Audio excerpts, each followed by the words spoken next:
여러분 반갑습니다. 오늘 수요 성경 공부 오신 여러분들 환영하고요. 잠시 기도함으로 수요 성경 공부 시작하겠습니다. 기도하겠습니다. 하나님 아버지, 오늘도 저희들을 수요일 날 함께 성경 공부할 수 있도록 은혜를 주셔서 감사합니다. 이 시간이 우리 모두에게 복된 시간이 될 수 있도록 주여 은혜와 자비를 베풀어 주시옵소서. 예수님의 이름으로 기도하옵나이다. 아멘. 오늘은 지난 시간에 이어서 마태복음 계속해서 공부할 예정입니다. 마태복음 9장, 10장 함께 하나님 말씀 공부하겠습니다. 마태복음 9장 1절에서 13절까지 1절, 예수께서 배에 오르사 건너가 본 동네에 이르시니. 예수님께서 바다를 건너가신 거죠. 그 갈릴리 호수를 건너가서 본 동네, 여기 본 동네가 어딘가 우리는 좀 잘 몰라요. 여긴 나오지 않아요. 그런데 마가복음에 보면 이 본 동네가 어딘지 나옵니다. 2장 1절, 수일 후에 예수께서 다시 가버나움에 들어가시니. 똑같은 사건을 기록하는데 가버나움이라고 말을 합니다.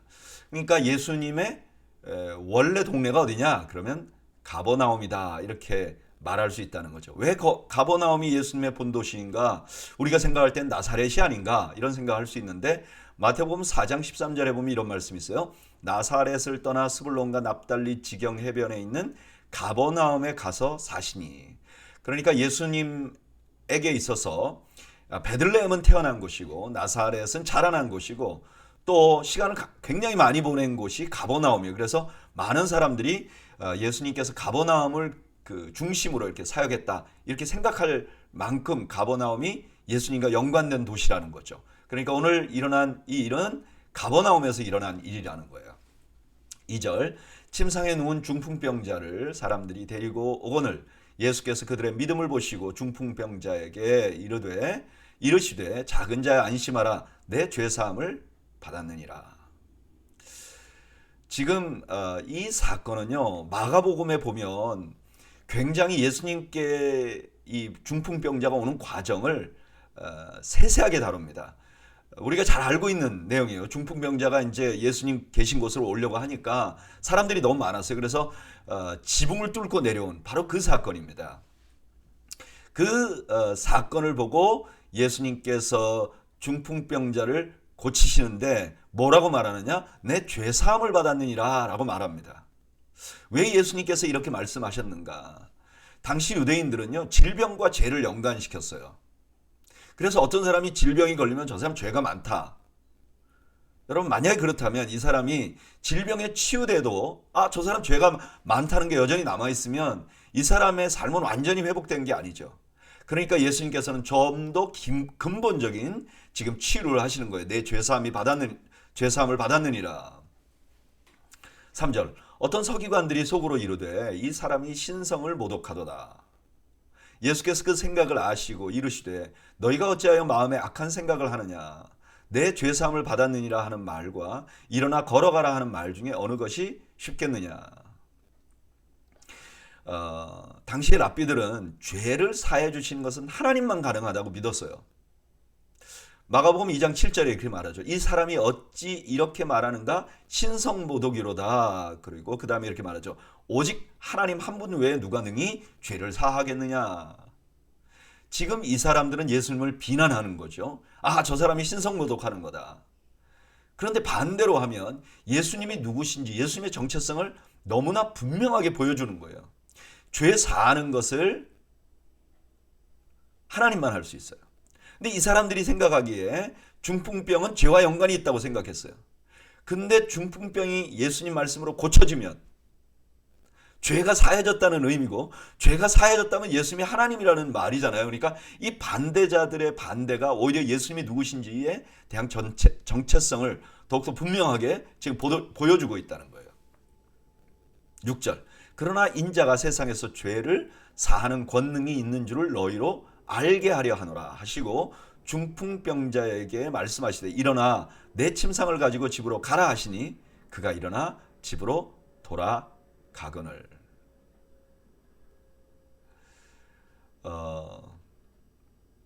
중풍병자가 치유된 것은 이제 그의 죄가 죄가 없어졌다. 죄가 용서됐다는 의미잖아요. 예수님이 누구신지 너무나 분명하게 드러나게 된 거죠. 그러니까 8절에 무리가 보고 두려워하며 이런 권능을 사람에게 주신 하나님께 영광을 돌리니라. 죄가 사해졌다, 이것이 거기 있는 무리들이 보고 아 그래 이거는 저 예수님이 하신 것이야 라고 받아들였다는 의미의 말씀이죠. 그리고 이렇게 예수님이 하신 죄를 사할 수 있었던 것은 예수님이 가지신 권능이 어떤 권능을 가지고 있는지를 보여주고 마지막으로 하나님께 영광을 돌림으로 마무리가 되었어요. 잘 마무리된 거죠. 결론적으로 예수님께서 중풍병자를 고치신 사건은 예수님께서 죄를 사하실 수 있는 권능이 있다는 것을 보여주신 것이죠. 자, 이렇게 예수님께서 죄를 사해 주시는 권능이 있으니까 그것 때문에 생긴 결과가 있어요. 그게 뭐냐? 이제 죄인들이 예수님에게 오는 게 문제가 안 되죠. 왜냐하면은 죄인들을 이제 좀 거룩한 사람들이 멀리 하라 그래요. 죄인들과 가까이 하지 말라 그래요. 왜 그러죠? 물들까봐 그러죠. 죄에 물들까봐. 근데 예수님은 죄를 사하실 수 있는 분이에요. 그러니까 죄라는 것이 예수님에게 큰 문제가 안 되는 거죠. 그래서 9절 예수께서 그곳을 떠나 지나가시다가 마테라 하는 사람이 세관에 앉아 있는 것을 보시고 이르시되 나를 따르라 하시니 일어나 따르니라. 세리는요 예수님 당시에 죄인의 대명사였어요. 근데 그 마태를 그 세리였던 마태를 지금 제자로 삼은 거예요. 왜 이렇게 할 수 있었는가? 예수님이 죄를 사하실 수 있는 권능이 있으니까 그런 거예요. 근데 여러분 여기 마태가 누구죠? 이 마태복음을 쓴 사람이에요. 그러니까 마태가 이렇게 말하는 거죠. 예수님 죄 사하는 능력이 있습니다. 권능이 있습니다. 그런데 그거의 가장 큰 수혜자는 누구냐? 바로 나입니다. 이렇게 증거하는 것이죠. 10절 예수께서 마태의 집에서 앉아 음식을 잡수실 때 많은 세리와 죄인들이 와서 예수와 그의 제자들과 함께 앉았더니 바리새인들이 보고 그의 제자들에게 이르되 어찌하여 너희 선생은 세리와 죄인들과 함께 잡수시느냐? 예수께서 들으시고 이르시되 건강한 자에게는 의사가 쓸데없고 병든 자에게야 쓸데 있느니라. 아마 이 그 모임은 마태가 초대한 것 같아요. 마태의 집에 갔으니까 마태가 자기가 죄인인데 예수님 받아주셨다 이걸 알고 그 주변에 자기가 같이 있었던 죄인들을 막 불렀단 말이에요. 또 세리들을 불렀단 말이에요. 그러니까 바리새인들이 그거를 정죄하는 거죠. 그 바리새인들의 정죄에 예수님께서 그때 당시에 모든 사람들이 알고 있는 격언 말씀 하나로 대답을 해주십니다. 건강한 자에게는 의사가 쓸데없고 병든 자에게야 쓸데가 있느니라. 내가 죄 사하는 권세를 의사가 환자를 치유하는 것으로 생각을 해봐라. 그렇게 지금 선언하고 계시는 것이죠. 그러니까 이 말은 예수님께서 단순히 육체의 질병뿐만 아니라 죄로부터 우리를 고치실 수 있는 정결케 하실 수 있는 분이라는 것을 예수님 스스로 선언하시는 거죠. 유대인들에게는 이 말이 예수님께서 하나님이시다는 것을 선언하는 말로 들렸을 것입니다. 13절 너희는 가서 내가 긍휼을 원하고 제사를 원하지 아니하노라 하신 뜻이 무엇인지 배우라. 나는 의인을 부르러 온 것이 아니요 죄인을 부르러 왔노라 하시니라. 이 말은 호세아 6장 6절을 인용한 것이죠. 나는 인애를 원하고, 인애는 사랑이죠. 긍휼을 원하고. 지금 예수님께서 죄인들 죄를 용서해 주시고 또 죄인들과 함께 있으면서 이 죄인들을 치유하는 그 근본 이유는 뭐냐? 하나님의 마음. 하나님은 우리가 긍휼을 베푸는 것. 그것을 원한다는 것을 보여주는 것이죠. 예수님께서는 이 땅에 죄를 사하는 권세가 있으세요. 그렇기 때문에 그 예수님의 모습은 일반적으로 병든 자를 고치는 의사와 같이 영적인 죄를 치유할 수 있는 의사처럼 이 땅에 오셨어요. 아니 죄를 왜 그렇게 치유해야 됩니까?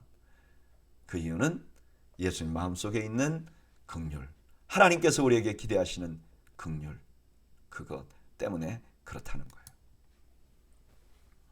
오늘 본문에 보면 예수님은요, 죄를 사해 주시는 능력이 있으세요. 여러분 믿으십니까? 그래서 우리가 주님 앞에 나아갈 수 있는 것이죠. 우리는 하루하루 살아가다 보면요, 참 우리가 부족하다는 걸 많이 느껴요. 또 하루를 돌아보면 죄 없이 지낸 날이 사실 우리가 며칠이나 있을까요? 그래서 늘 부족하고 죄송하고 그러죠. 그래도 우리가 주님 앞에 나아갈 수 있어요. 왜냐하면 우리 주님은 우리 죄를 능히 치료해 주실 수 있는 분이기 때문에 그런 거죠. 여러분, 이것이 바로 은혜인 거죠. 저는 이 은혜가 참 큰 은혜라고 믿습니다.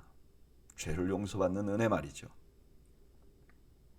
그런데 문제는 요즘에는 자신이 죄인이라는 걸 인정하는 분들이 별로 없어요. 그러니까 우리가 죄 용서받은 은혜가 부족한 거죠. 저는 오늘 수요 성경 공부 오신 여러분들이 우리의 죄를 가지고 주님 앞에 가고요, 그 주님 앞에서 용서받는 은혜가 넘치시기를 바랍니다. 그러면요, 우리 인생이 다르게 사라져요. 정말 은혜 가운데 사는 그런 축복을 누리게 됩니다. 계속해서 말씀을 보죠. 14절. 그때 요한의 제자들이 예수께 나와 이르되 우리와 바리새인들은 금식하는데 어찌하여 당신의 제자들은 금식하지 아니하나이까? 예수께서 그들에게 이르시되 혼인집 손님들이 신랑과 함께 있을 동안에 슬퍼할 수 있느냐? 그러나 신랑을 빼앗길 날이 이르리니 그때는 금식할 것이니라. 오늘 이 말씀은요, 스가랴서 8장 19절을 참고해야 이해할 수 있어요. 스가랴서에 보면 이렇게 말해요. 만군의 여호와가 이같이 말하노라. 넷째 달의 금식과 다섯째 달의 금식과 일곱째 달의 금식과 열째 달의 금식이 변하여 유다 족속에게 기쁨과 즐거움과 희락의 절기들이 되리니 오직 너희는 진리와 화평을 사랑할지니라. 이 말씀이 왜 중요하냐? 여러분, 사실 그 구약 율법에는 금식을 많이 권하지 않습니다. 그냥 성경에 분명하게 금식하라고 하는 날은 7월 10일 대속죄일, 그때는 이제 우리의 죄를 자복하고 온 회중이 다 죄를 용서받는 그런 절기이니까 이때 금식을 하라고 해요. 그러나 그 다음에는 금식하라고 강조하지 않아요. 근데 왜 유대인들은 이렇게 금식하는 습관을 갖게 됐냐? 이유가 이스라엘 백성들이 이제 멸망하잖아요. 근데 멸망하던 그걸 보면서 너무 애통한 거예요. 그래서 멸망할 때 그 멸망한 날짜들을 기억하고 이제 금식을 하기 시작한 거예요. 그러니까 정확히 말하면 금식의 습관은 포로로 잡혀가서 생긴 것이죠. 그러니까 예를 들면 시드기야 왕 9년 10월에 예루살렘이 포위돼요. 그리고 11년 4월에 성이 함락되고 5월에 성전과 왕궁이 파괴되고 7월에 이제 마지막 남은 사람들이 이제 애굽으로 피난을 가버려요. 그래서 완전히 이제 멸망하는 거죠. 그러니까 유대인들이 10월과 4월과 5월과 7월에 이제 그런 날이 되면 그런 아픔을 우리가 기억하자, 그러면서 금식하기 시작한 거예요. 그런데 스가랴서에서는 뭐라고 말하느냐면은 그래, 너희들의 죄로 인해서 너희들이 멸망한 거 그거 가슴 아파하고 그때 금식하는 거 너무 좋다. 그러나 어느 날 하나님의 날이 오면, 하나님이 직접 통치하시는 메시아의 날이 오면 이제 그 날이 기쁨의 날이 될 거야. 금식할 필요가 없을 거야. 지금 예수님께서 보여주신 기적들이 있잖아요. 지금 8장 9장에 막 보여주신 기적들, 이런 기적들은 메시아의 날이 와야 우리에게 일어날 수 있는 일이에요. 그렇다면 지금 이미 메시아의 날이 임했잖아요. 그러니까 그 과거에 금식하던 거 이제 더 이상 금식할 필요가 없죠. 지금 예수님께서 그 말씀을 하신 거예요. 그러면서 16절 이렇게 말씀하십니다. 생배 조각을 낡은 옷에 붙이는 자가 없나니 이는 기운 것이 그 옷을 당기어 헤어짐이 더하게 됨이요 새 포도주를 낡은 가죽 부대에 넣지 아니하나니 그렇게 하면 부대가 터져 포도주도 쏟아지고 부대도 버리게 됨이라. 새 포도주는 새 부대에 넣어야 둘이 다 보존되느니라. 이렇게 이미 새날이 왔는데 과거의 습관에만 매여 있으면 안 된다는 거예요. 그러면 진정한 새날을 경험할 수 없다는 거예요. 이 말은 제가 젊은 시절에 너무너무 많이 썼던 말이죠. 개혁, 바꾸어야 한다 할 때 새 포도주는 새 부대, 새 시대가 왔으니까 새로운 시스템을 만들어야 된다. 이렇게 우리가 많이 사용했던 말씀이에요. 근데 이 말씀의 근본적인 뜻은 예수님이 오셔서 기적을 베푸시는 거 보니까 메시아의 날이 시작됐는데 과거 성경의 전통이 아니라 너희들이 그 과거의 아픔을 잊지 않기 위해서 했던 그것에 아직도 매여 있으면 안 된다. 그런 의미의 말씀이죠. 18절 예수께서 이 말씀을 하실 때 한 관리가 와서 절하며 이르되 내 딸이 방금 죽었사오나 오셔서 그 몸에 손을 얹어 주소서. 그러면 살아나겠나이다 하니 예수께서 일어나 따라가심에 제자들도 가더니. 여기 관리는 야이로죠. 우리가 다른 성경에 보면 이름이 나와 있어요. 그리고 다른 공간복음서 마가복음이나 누가복음에 보면 지금 딸이 죽어가고 있다고 말해요. 근데 오늘 본문에는 이미 죽었다고 되어 있잖아요. 이게 그러면 성경이 틀린 건가? 그게 아니고 지금 관점이 다른 거예요. 누가는 현재, 그러니까 이 일이 일어난 현재 관점에서 이 사건을 보고 있어요.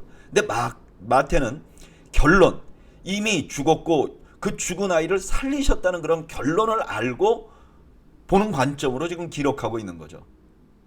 어쨌거나 이제 새날이 왔다고 말씀하시고 나서 이제 더 이상 금식할 필요가 없다고 말씀하시고 나서 이제 야이로의 죽은 딸의 이야기가 나오는 거예요.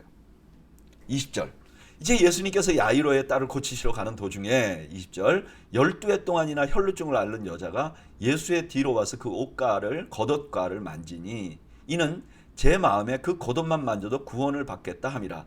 예수께서 돌이켜 그를 보시며 이르시되 딸아 안심하라 내 믿음이 너를 구원하였다 하시니 여자가 즉시 구원을 받으니라.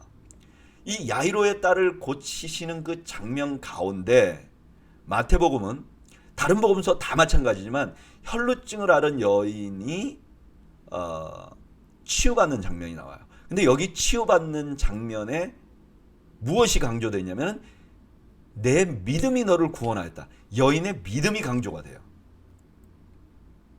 그리고 나서 23절 예수께서 그 관리의 집에 가사 피리 부는 자들과 떠드는 무리를 보시고 이르시되 물러가라 이 소녀가 죽은 것이 아니라 잔다 하시니 그들이 비웃더라. 무리를 내보내신 후에 예수께서 들어가사 소녀의 손을 잡으심에 일어나는지라. 그 소문이 그 온 땅에 퍼지니라. 오늘 이 마태복음에는 그 말이 나왔잖아요. 그러나 누가복음에는 예수님께서 이 관리에게 야이로에게 이렇게 물어봐요. 예수께서 들으시고 이르시되 두려워하지 말고 믿기만 하라 그리하면 딸이 구원을 얻으리라 하시고. 근데 마태는 그 말 한 걸 기록해 놓지 않았어요. 그런데 이 야이로의 딸을 고치는 그 중간 장면에 혈루증 앓은 여인이 믿음 때문에 치유가 되잖아요. 그러니까 이 야이로의 죽었던 딸이 어떻게 해서 살아났느냐? 믿음 때문에 살아났다는 거죠. 그거를 지금 마태는 생략하고 보여주는 거예요.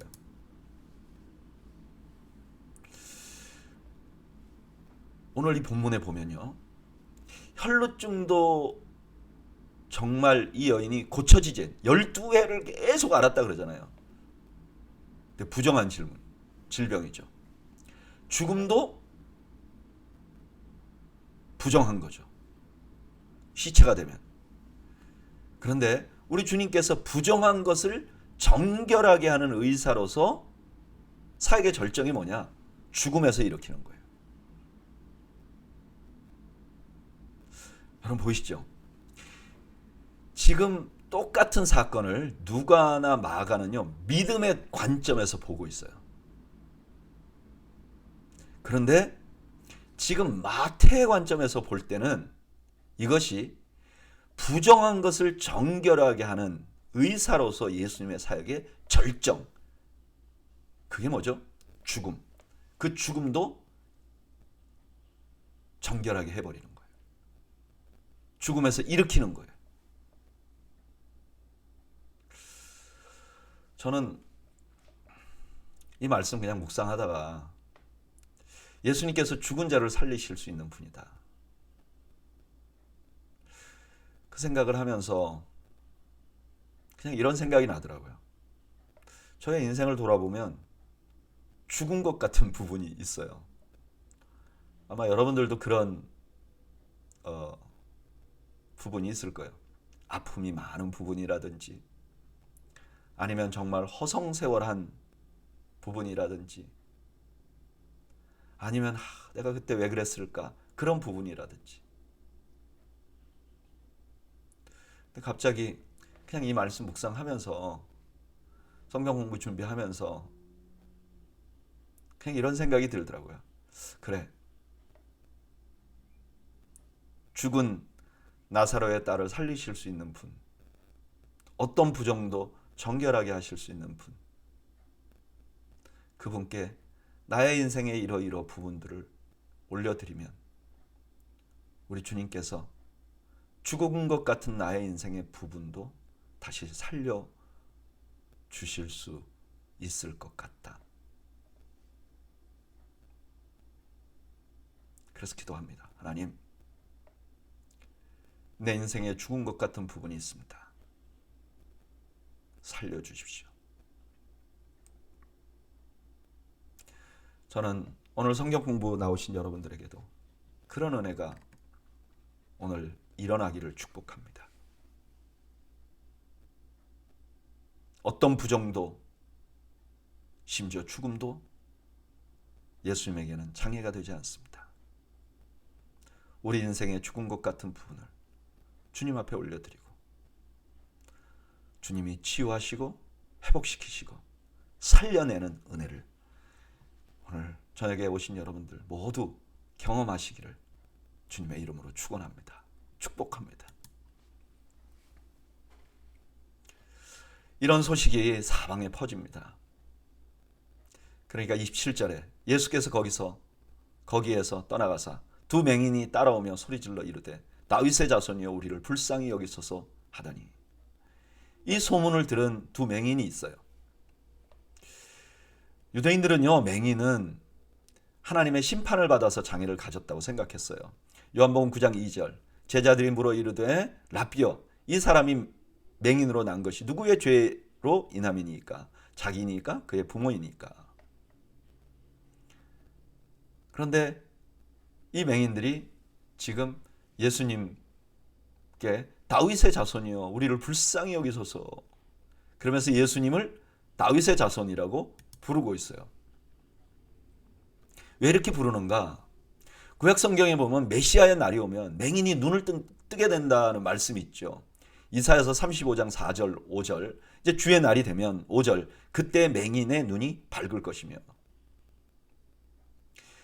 메시아가 오면 맹인이 눈 뜬다. 그런데 저분을 보니까 메시아야.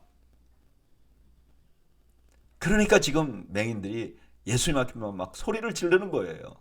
지금 예수님께서 이 맹인들이 소리를 지르는 이유는 예수님이 메시아라는 것을 확신했기 때문이죠. 28절 예수께서 집에 들어가시며 맹인들이 그에게 나아오거늘 예수께서 이르시되 내가 능히 이 일을 할 줄을 믿느냐? 대답하되 주여 그러하오이다 하니, 이에 예수께서 그들의 눈을 만지시며 이르시되 너희 믿음대로 되리라 하시니 그 눈들이 밝아진지라. 예수께서 엄히 경고하시되 삼가 아무에게도 알리지 말라 하였으나 그들이 나아가서 예수의 소문을 그 온 땅에 퍼뜨리느니라. 예수님이 다시 묻죠. 내가 이 일을 능히 할 수 있다고 믿느냐? 이게 무슨 뜻이죠?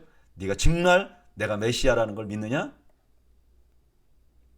믿습니다. 그러니까 믿음대로 될 것이다. 32절 그들이 나갈 때 귀신 들려 말 못하는 사람을 예수께 데려오니 귀신이 쫓겨나고 말 못하는 사람이 말하거늘 무리가 놀랍게 여겨 이르되 이스라엘 가운데서 이런 일을 본 적이 없다 하되 바리새인들은 이르되 그가 귀신의 왕을 의지하여 귀신을 쫓아낸다 하더라. 그 다음에는 말 못하는 사람이죠. 이것도 메시아의 날이 왔다는 증거죠. 그런데 그걸 보는 사람들이 이렇게 말해요. 이때까지 이스라엘에 이런 일이 없다. 그러니까 새로운 날이 시작이 된 거죠. 그래서 이제 예수님께서 구약 성경에 그렇게 기다리던 메시아라는 것, 그리스도라는 것을 지금 확신하는 거예요. 근데 바리새인들은 어때요? 그 기적은 인정을 해요. 근데 이게 귀신 들려서 저렇게 한다. 해석을 다르게 한 거죠. 35절. 예수께서 모든 도시와 마을에 두루 다니사 그들의 회당에서 가르치시며 천국 복음을 전파하시며 모든 병과 모든 악한 것을 고치시니라. 예수님의 사역을 한마디로 정리하죠. 가르치시고 전파하시고 고치시는 사역이었어요. 36절. 무리를 보시고 불쌍히 여기시니 이는 그들이 목자 없는 양과 같이 고생하며 기진함이라. 이에 제자들에게 이르시되 추수할 것은 많되 일꾼이 적으니 그러므로 추수하는 주인에게 청하여 추수할 일꾼들을 보내어 주소서 하라 하시니라. 이제 예수님께서 그 현재 사람들 혹은 예수님을 따라오는 사람들을 어떤 관점에서 보고 계시는가를 36절에 설명을 합니다. 그들이 목자 없는 양 같다는 거예요. 여기 목자는 지도자예요.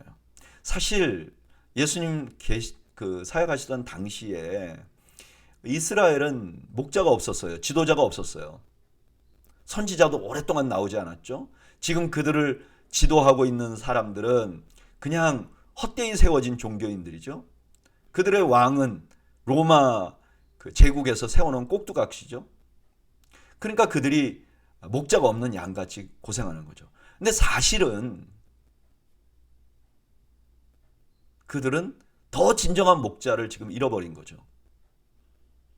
진정한 목자이신 하나님을 잃어버린, 하나님에게서 떠나간 그들의 모습을 보는 거죠.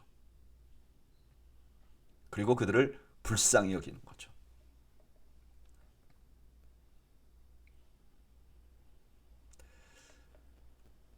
지금 예수님께서 누구시냐?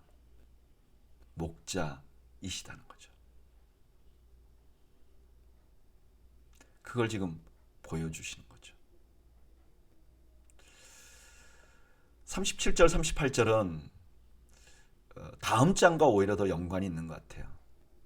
그런데 간단하게 해석하면 지금 여기에 목자 없는 양 같은 사람들이 이제 추수할 대상으로 지금 예수님께서 보시고 계시는 거죠. 그리고 다음 장에서 그걸 위해서 제자들을 부르십니다.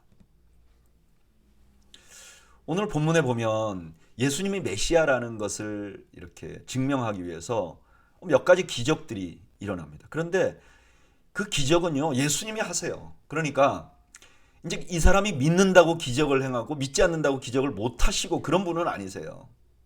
그런데 예수님 가만히 보면 항상 뭐가 요구하는 게 있어요. 그게 믿음이에요. 왜 믿음일까요? 우린 그 앞장을 생각해 보면 알 수 있어요. 요한의 제자들 또는 바리새인들은 어떻죠? 지금 이미 하나님의 나라가 이 땅에 임했어요. 새로운 나라가 임했어요. 근데 이 사람들이 과거를 자꾸 생각하는 거예요. 뭐 금식해야 되고 막 매여 있는 거예요. 왜 그래요? 이분들이 지금 하나님의 나라가 왔다는 걸 믿지 않는 거예요. 그러니까 이 사람들에게는 예수님이 이미 임하셨고 하나님의 나라가 임했지만 이 사람들에게는 그게 영향력이 하나도 없는 거예요. 그걸 누리지 못하는 거예요. 여러분, 믿음은 이런 역할을 하는 거죠. 하나님의 나라는 이미 임했어요. 근데 믿음이 없으면 그걸 받아들이지 못해요. 그래서 그걸 누리지를 못해요. 그럼 영원한 하나님의 나라에 갈 수가 없는 거죠. 결국 믿음은 우리 하나님께서 우리에게 주신 은혜와 축복을 누릴 수 있게 하는 중요한 통로가 됩니다. 그래서 믿음이라는 게 중요해요. 우리가 하나님을 어떻게 믿고 있는지, 우리가 주님을 어떻게 믿고 있는지, 믿음이 없으면요, 늘 불안해요. 믿음이 있으면요, 불안이 없어지는 거죠.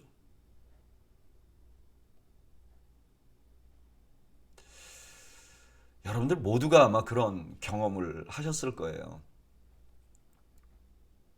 저도 이제 그 아이들이 어릴 때 뭐 아이들하고 여러 군데 여행을 다녔죠. 가려고 노력했죠. 가까운 데라도. 근데 아이들은 다 겁이 많잖아요. 저희 아이들도 어려서 겁이 많았어요.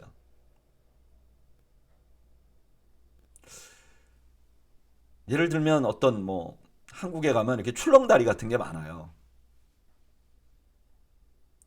아이들 손을 잡고 이제 출렁다리를 지나가요. 그러면요, 아이가 너무 불안해해요. 저는 그 출렁다리가 뭐 안전할 걸 믿죠. 물론 그래도 흔들흔들하니까 불안하긴 하지만 그래도 이게 뭐 떨어질 거라고 생각 안 하죠, 저는. 아이가 막 불안해면 어떡하냐면은 그 아이를 제가 안아요. 안고 갑니다. 그럼 사실 더 불안해야 되잖아요. 이론적으로 생각하면 출렁다리 위에 아빠가 안고 있으면 이게 상황이 더 불안한 상황이에요. 근데 아이들은 덜 불안해해요. 아이는 출렁다리는 믿지 않지만 아빠는 믿는 거죠.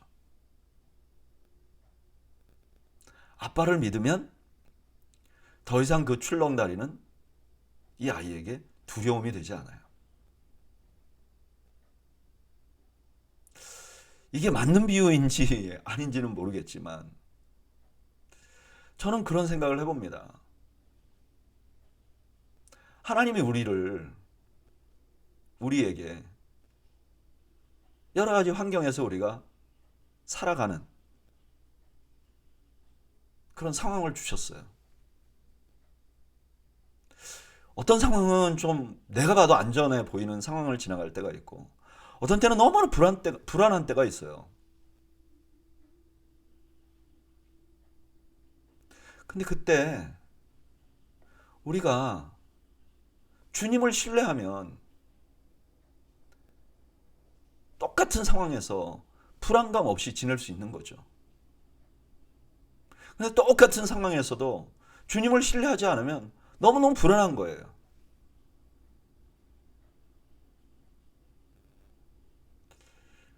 저는 그런 상황들을 생각해 보면서 참 믿음이 중요하다. 어떤 때는요, 하나님께서 우리에게 이미 하나님의 백성답게 살 수 있도록 다 만들어 놨는데 그냥 우리가 믿음이 없어서, 그러니까 너무 안전한데도 믿음이 없어서 막 불안해하는 경우도 너무 많은 것 같아요. 중요한 거는 우리가 믿음이 있어야 될 것 같아요. 그래서 믿음을 달라고 기도해야 할 것 같습니다.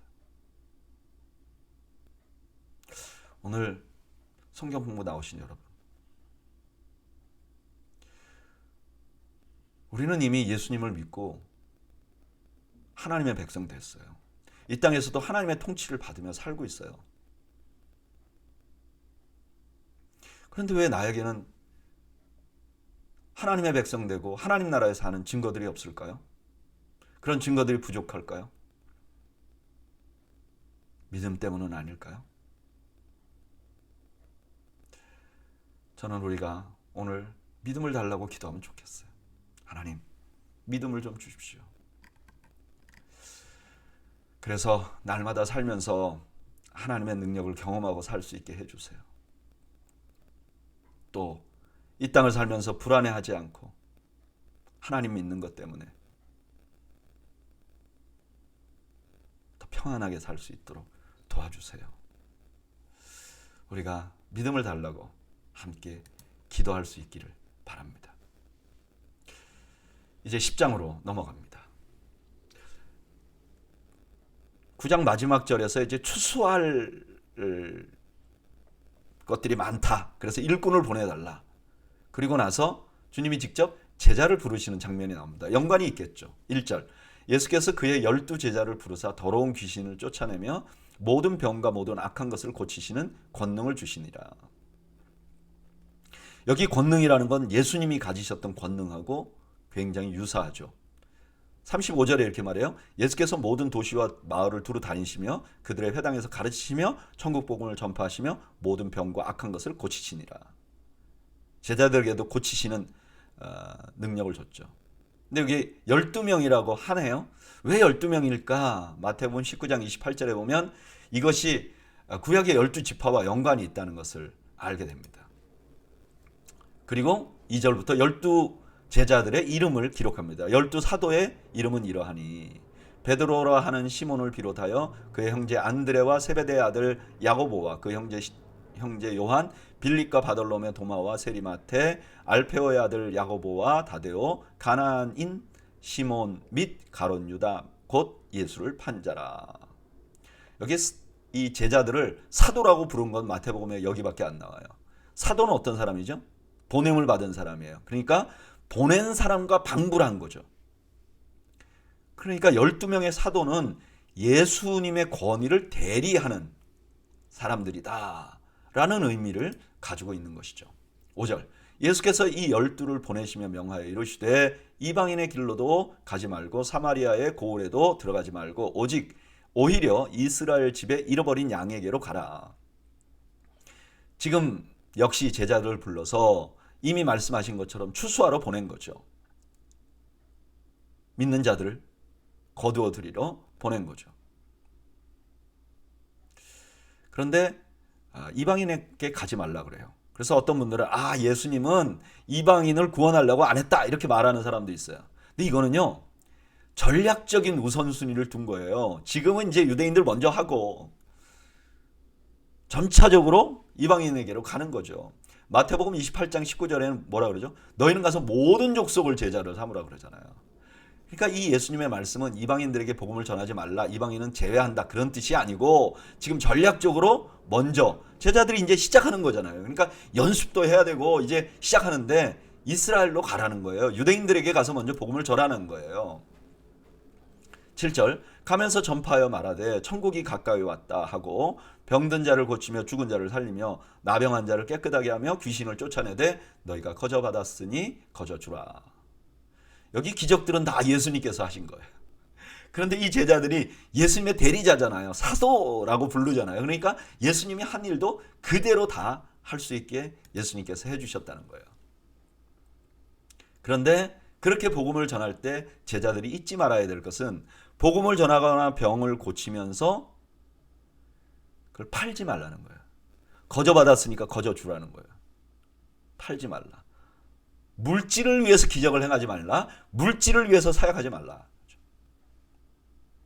9절 그렇지만 그럼 어떻게 살아요? 물질이 하나도 없으면 어떻게 살아요? 너희 전대에 금이나 은이나 동을 가지지 말고 여행을 위하여 배낭이나 두벌 옷이나 신이나 지팡이를 가지지 말라. 이는 일꾼이 자기 먹을 것을 받는 것이 마땅함이라. 무슨 뜻이죠? 공급받는 것은 괜찮다는 거예요. 그러니까 복음을 돈을 주고 팔아서는 안 돼요. 그러나 내가 복음 전하는 자로서 사역을 하는데 그런 사역을 위해서 누가 도와주고 먹을 것을 주고 하면 그거는 먹어도 괜찮다는 거예요. 공급받는 것 자체를 반대하지 않으신다는 거예요.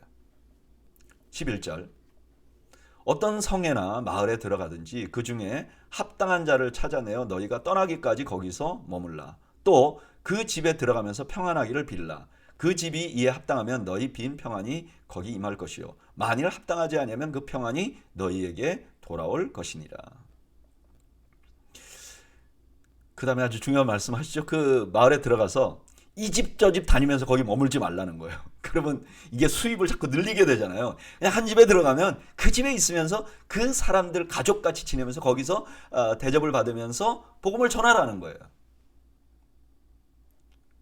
그리고 그들에게 평안을 빌라는 거예요. 우리가 줄 것은 다른 무당부 타듯이 그러지 말고 그냥 평안을 빌라는 거예요. 14절. 누구든지 너희를 영접하지도 아니하고 너희 말을 듣지도 아니하거든 그 집이나 성에서 나가 너희 발의 먼지를 떨어버리라. 내가 진실로 너희에게 이르노니 심판날에 소돔과 고모라 땅이 그 성보다 견디기 쉬우리라. 그런데 이렇게 복음을 전하다 보면 모두가 환영하는 것이 아닐 거라는 거예요. 지금 말씀하시는 거죠. 배척하는 자들을 그냥 거기서 막 그것 때문에 상처받지 말라는 거예요. 그냥 상관하지 말라는 거예요. 왜냐하면 그들은 사도들을 배척한 대가를 받게 될 것이라는 거예요. 지금 예수님께서 마태복음에 처음으로 12제자의 이름을 구체적으로 나타냅니다. 근데 이 12제자를 부르신 그 근본 목적이 뭐죠? 예, 영혼을 구원하는 거죠. 여러분, 우리가 그리스도의 제자가 됐다. 예수님의 제자가 됐다는 거는요. 복음을 전하는 것이 가장 메인 사명이에요. 나는 제자는 되었는데 복음은 안 전한다. 이거는 안 된다는 거예요. 메인 사명이 뭐냐? 복음 전하는 거예요.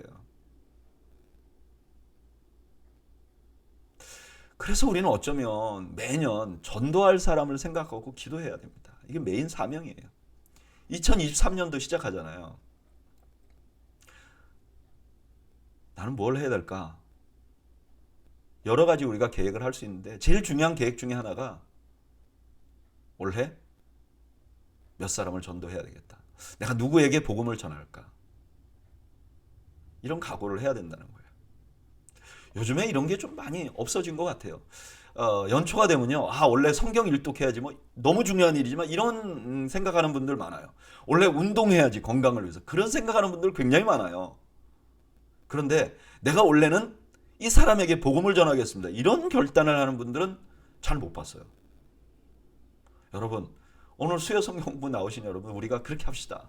원래는 내가 뭐 전도라는 게 누구를 데려다가 교회에다 갖다 놓는 게 아니잖아요. 전도라는 게 복음을 전하는 것이잖아요. 오늘 본문에서도 나오잖아요. 복음을 전했는데 받아들이는 사람도 있고 아닌 사람도 있잖아요. 그러나 우리의 사명은 뭐냐? 복음을 전하는 거예요. 복음을 전하면 이가 알곡인지 아닌지 알 수 있잖아요. 저는 올해 우리 모두가 한 번 이상 복음을 전하는 결단을 하는 축복이 있으시기를 주님의 이름으로 축복합니다. 16절.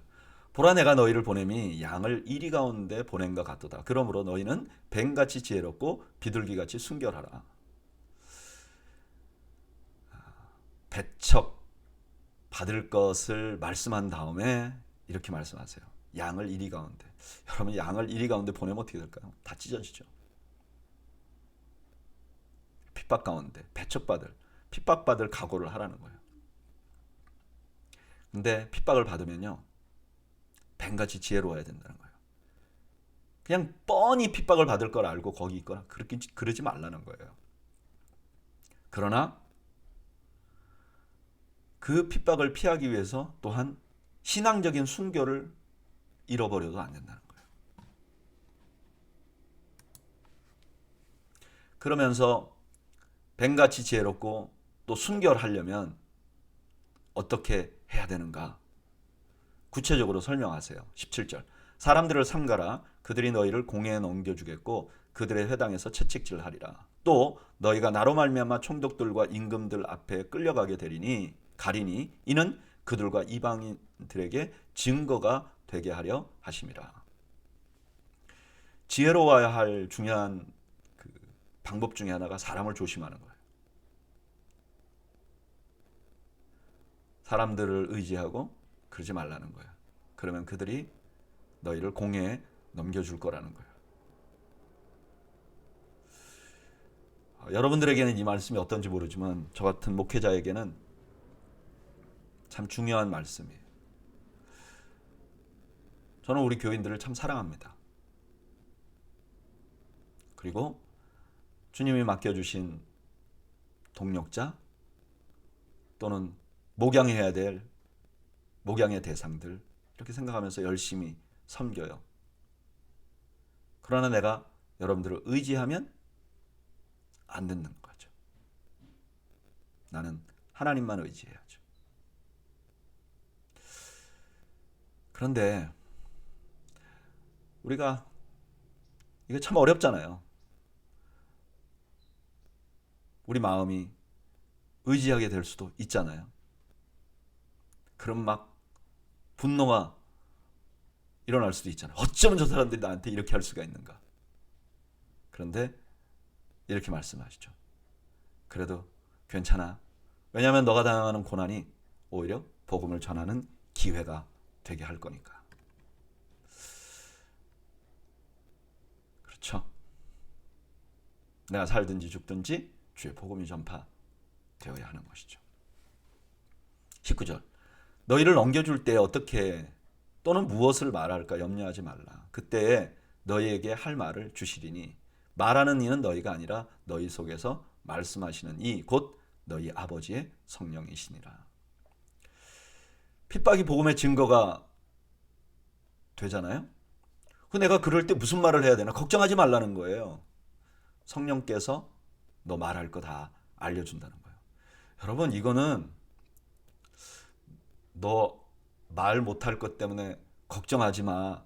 내가 너 말 잘하게 해줄게. 이런 뜻을 넘어서는 겁니다. 뭐죠? 너가 지금 사역할 때, 너가 지금 핍박받을 때 성령이 함께 하셔. 그런 뜻이죠. 성령이 함께 하셔. 너 혼자 있지 않아. 그리고 너 사역은 네가 하는 게 아니라 성령님이 하실 거야. 저는 이 말씀에 아멘합니다. 성령님 하십시오. 저는 그것을 기대합니다. 아멘. 21절. 장차 형제가 형제를, 아버지가 자식을 죽는 데에 내어주며 자식들이 부모를 대적하여 죽게 하리라. 우리가 삼가해야 될 대상 중에 아주 극단적으로는 가족이 될 수도 있다는 거예요. 그러면서 22절 이렇게 말합니다. 또 너희가 내 이름으로 말미암아 모든 사람에게 미움을 받을 것이나 끝까지 견디는 자는 구원을 얻으리라. 이 동네에서 너희를 핍박하거든 저 동네로 피난하라. 내가 진실로 너희에게 이르노니 이스라엘 모든 동네를 다 다니지 못하여 인자가 오리라. 포기하지 말라는 거예요. 끝까지 견디라는 거예요.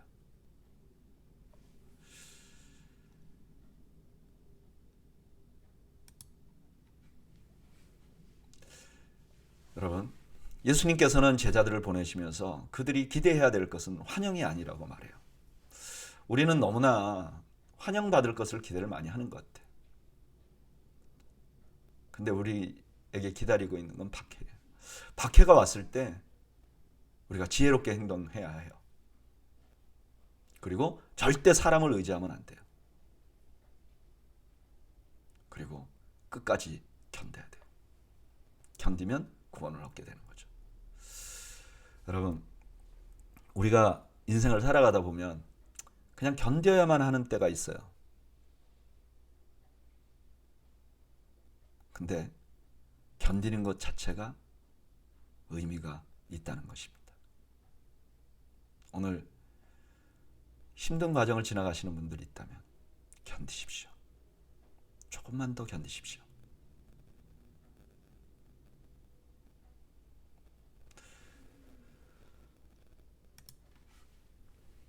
24절. 제자가 그 선생보다 또는 종이 그 상전보다 높지 못하나니 제자가 그 선생 같고 종이 그 상전 같으면 족하도다. 집 주인을 바알세불이라 하였거늘 하물며 그 집 사람들이랴.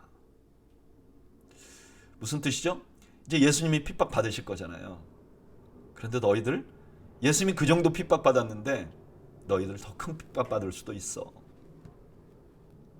그렇게 말씀하시는 거죠. 이렇게 핍박이 심해질 것이지만 우리가 두려워할 필요가 없어요. 왜냐? 26절부터 설명해요. 그런즉 그들을 두려워하지 말라. 감추인 것이 드러나지 않을 것이 없고 숨은 것이 알려지지 않을 것이 없느니라. 내가 너희에게 어두운 데서 이르는 것을 광명한 데서 말하며 너희가 귓속말로 들은 것을 집 위에서 전파하라. 이렇게 복음을 전하면 반대가 오는데 두려워할 필요가 없는 게 뭐냐? 결국은 다 알려지게 돼 있다는 거예요. 여기 감추인 것이 드러난다는 것은 이렇게 신적 행동을 나타내는 아주 티피컬한 유대인들의 화법에서 나오는 말이라고 그래요. 그러니까 결국은 뭐냐면 하나님이 다 드러내게 할 거예요. 다 알려줄 거예요. 복음을 막을 수 없어요. 그러니까 두려워할 필요가 없다는 거예요. 지금 너 복음 전하니까 핍박받으니까 이제 끝난 것 같아. 아니, 복음을 막을 사람이 없다는 거예요. 결국은 다 알려질 거라는 거예요. 그리고 또 하나 두려워할 필요가 없는 이유 28절 몸은 죽여도 영혼은 능히 죽이지 못하는 자들을 두려워하지 말고 오직 몸과 영혼을 능히 지옥에 멸하실 수 있는 분을 두려워하라. 두려워하지 않아야 될 또 하나의 이유는 그들의 핍박은 한계가 있다는 거예요. 죽이는 거 이상 못한다는 거예요. 근데 진짜 두려워해야 될 분은 하나님이라는 거예요. 29절 참새 2마리가 한 아사리온에 팔리지 않느냐. 그러나 너희 아버지께서 허락하지 아니하시면 그 하나도 땅에 떨어지지 아니하리라. 너희에게는 머리털까지 다 세신 바 되었나니 두려워하지 말라. 너희는 많은 참새보다 귀하니라. 두려워할 필요가 없는 또 하나의 이유, 그것은 아까 말했죠. 가장 두려워할 하나님이 우리를 살피고 있기 때문에, 머리털까지도 다 세시고 있기 때문에.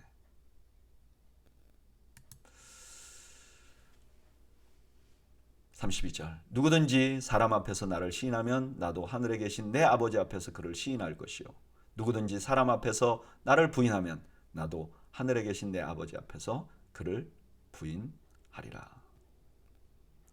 만약에 핍박이 무서워서 사람들 앞에서 주님을 부인하잖아요. 그럼 순결이 없어지는 거잖아요. 그러면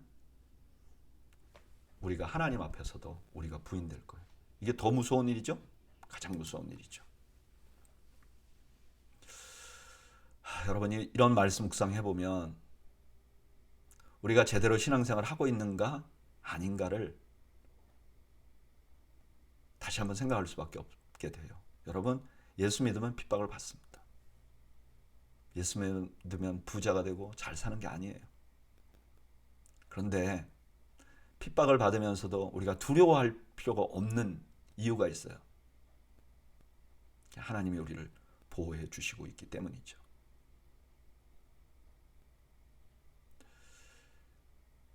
우리는 둘 다 잊어버리는 것 같아요.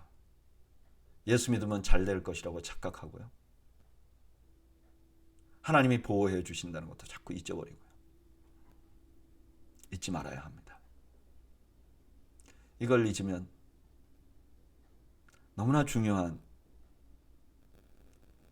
하나님의 은혜를 잊어버리는 거고 늘 두려움 속에서 살 수밖에 없는 것이죠.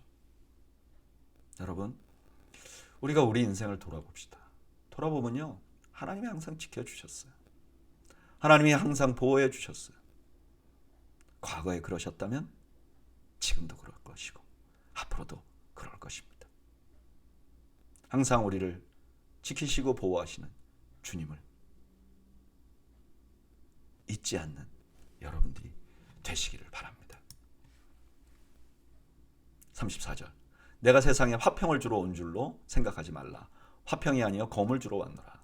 내가 온 것은 사람이 그 아버지와 딸이 어머니와 며느리가 시어머니와 불화하게 하려 함이니 사람의 원수가 자기 집안 식구리라. 유대인들은 메시아가 오면 평화를 주러 온다고 생각했어요. 이사야 9장 6절에 이렇게 말하죠. 평강의 왕이라. 평강의 왕이라. 메시아는 평강을 주시는 분이라고 생각했어요. 그러다 보니까 어떤 착각을 하게 됐냐면은 메시아가 오면 죄와 어둠, 의와 빛이 모두 섞인다고 생각하는 거예요. 그런데 그거 아니죠. 구약에서는 하나님의 나라가 임하고 메시아가 임하면 평화의 왕이 오는데 그때는 추수 때와 같이 갈라놓는 거예요. 섞어놓는 게 아니에요. 섞어놓음으로 평화가 이루어지는 게 아니에요. 갈라놓는 거예요. 여기 불화한다는 말은 싸운다는 뜻이 아니에요. 둘이 갈라진다는 뜻이에요. 지금 예수님께서는 유대인들이 착각하고 있는 메시아관에 관해서 다시 설명하는 거죠. 여러분, 이거는 이해가 되죠? 37절 아버지나 어머니를 나보다 더 사랑하는 자는 내게 합당하지 아니하고 아들이나 딸을 나보다 더 사랑하는 자도 내게 합당하지 아니하며 또 자기 십자가를 지고 나를 따르지 않는 자도 내게 합당하지 아니하니라. 자기 목숨을 얻는 자는 잃을 것이요 나를 위하여 자기 목숨을 잃는 자는 얻으리라. 이 말씀을 요것만 잘라서 생각하면 안 돼요. 이거는 35절부터 나온 말씀의 연장선이에요. 가족을 미워하라는 게 아니에요. 가족의 핍박 때문에, 가족 관계 때문에 믿음을 포기하는 것을 경고하는 거예요. 한 걸음 더 나아가서 나 자신의 안위를 위해서 믿음을 포기하는 거. 이걸 지금 경고하는 거예요. 그래, 어머니 아버지가 저렇게까지 말하니까 에이, 예수 믿지 말아야지. 그러지 말라는 거예요. 그러면 목숨을 잃는다는 거예요. 아버지 어머니를 사랑하지 말라는 뜻이 아니죠. 원수가 되라는 말이 아니죠. 40절.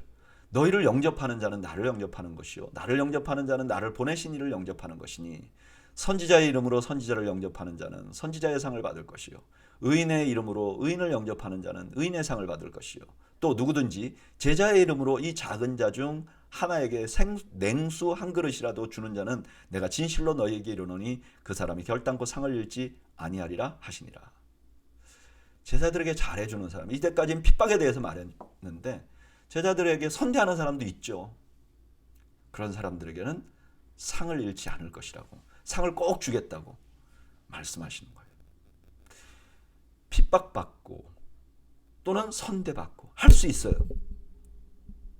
그런데 우리를 핍박하는 자는 하나님이 그에 대한 대가를 치러주시고 우리를 선대하는 자는 하나님이 그에게 선한 것을 주시겠다고 말해요. 이 말을 들으면 우리는 그냥 무조건 창세기 12장 3절이 생각이 나야 돼요.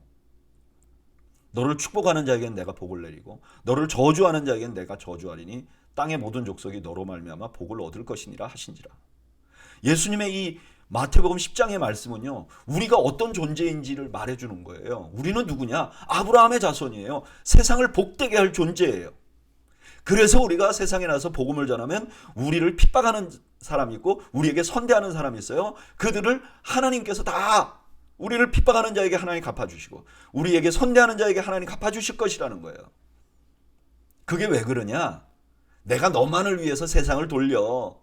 너는 나쁜 짓을 하든 좋은 일을 하든 내가 다 보호해 줄 거야. 마치 그냥 과보 속에서 아이를 키우는 부모처럼 그런 뜻이 아니에요. 이렇게 말씀하시는 이유는 우리의 정체성을 알려주기 위해서 그래요. 우리의 정체성이 뭐냐? 우리는 세상을 복되게 할 사람들이에요. 아브라함에게 말씀했던 그 약속의 후손들이에요. 우리가. 이게 핵심이에요.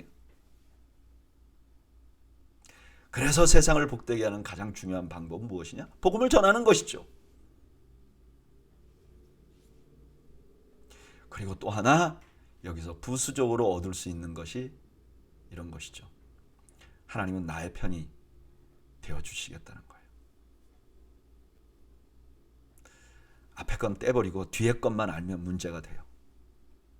그래서 그리스도인들이 때때로 자기가 잘못하고도 하나님이 자기를 도와줄 거라고 착각하고 세상에서 악한 일을 하는 사람들도 있어요. 잘못된 거죠. 하나님께서 우리에게 선대하는 자에게 선대하고 우리를 악하게 하는 자들에게 우리에게 악한 일을 하는 자들에게 갚아주겠다는 것, 먼저 우리가 어떤 존재인지를 알려주는 정체성이고 또 하나 하나님께서 늘 나의 편에 나와 함께 있어주겠다는 약속을 보여주는 것이죠. 이것이 우리의 모든 고난을 이길 수 있게 하는 힘이 되는 거죠. 여러분, 우리 주님은 우리의 편에 계십니다. 나와 함께 하세요. 이것이 이 불편한 세상에서 우리가 세상을 이기고 살아나갈 수 있는 비결이 되는 것입니다. 저는 여러분들이 바로 그런 은혜를 누리시는 축복이 있으시기를 주님의 이름으로 축원합니다. 기도하겠습니다. 하나님,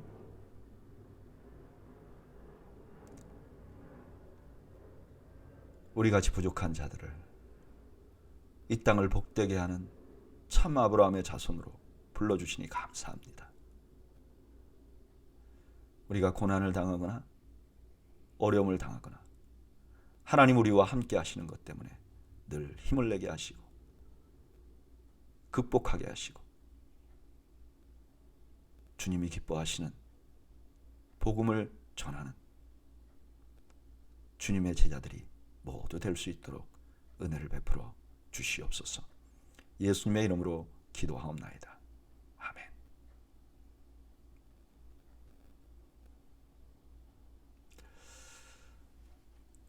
오늘 저녁에도 우리와 함께 하시는 하나님의 평강이 여러분들 모두에게 넘치시기를 주님의 이름으로 축복합니다. 평안한 저녁 되십시오. 감사합니다.